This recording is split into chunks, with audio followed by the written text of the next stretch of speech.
చెప్పాలనే ఉద్దేశంతో ఈ మీడియా సమావేశం పెట్టడం జరిగిందండి.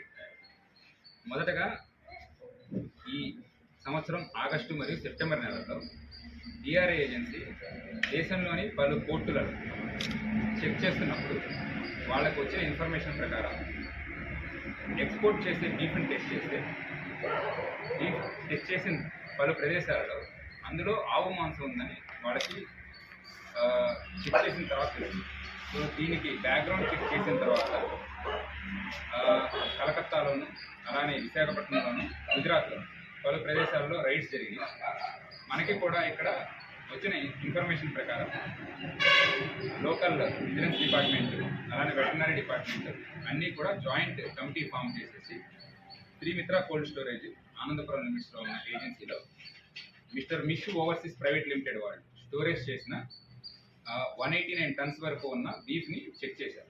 కానీ వాళ్ళకు వచ్చిన డౌట్స్ ప్రకారం ఒక 6 శాంపిల్స్ తీసుకొని హైదరాబాద్లో ఒక ఏజెన్సీకి టెస్టింగ్ కోసం పంపిస్తే ఇందులో ఉన్న 3 శాంపిల్స్ కౌకి సంబంధించినగా, అలానే 2 శాంపిల్స్ ఎద్దు మాంసంగాను, ఒక శాంపిల్ మాత్రమే గేదె మాంసంగాను.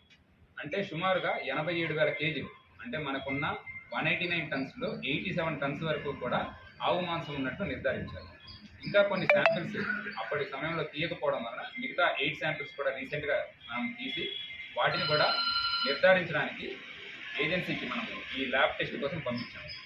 సో దీనిలో ఒక పర్సన్ ఎవరైతే సరే ఈ ఎక్స్పోర్ట్ చేస్తున్నాడో mister mission overseas private limited సంబంధించిన ఫర్హాన్ ఎవరైతే ఎక్స్పోర్టర్ ఉన్నారో ఇతన్ని మనం అరెస్ట్ చేసి మన పోలీస్ రిమాండ్కి తీసుకొని విచారణ చేశాం.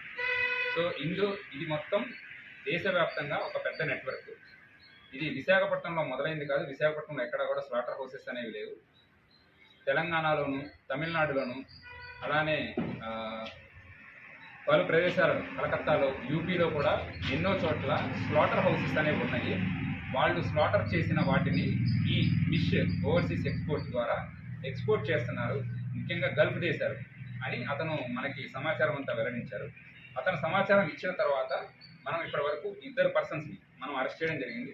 ఇందులో ఒక వ్యక్తి మన్సూర్ అలీ, ఇతన్ని మనము లోనావాలా ఏరియా మహారాష్ట్రలో పట్టుకోవడం జరిగింది. ఇతని మీద ఆల్రెడీ లోనావాలా పోలీస్ స్టేషన్లో కూడా సిమిలర్ కౌ స్లాటరింగ్ సెక్షన్స్ పెట్టేసి ఒక కేసు రిజిస్టర్ చేయడం జరిగింది.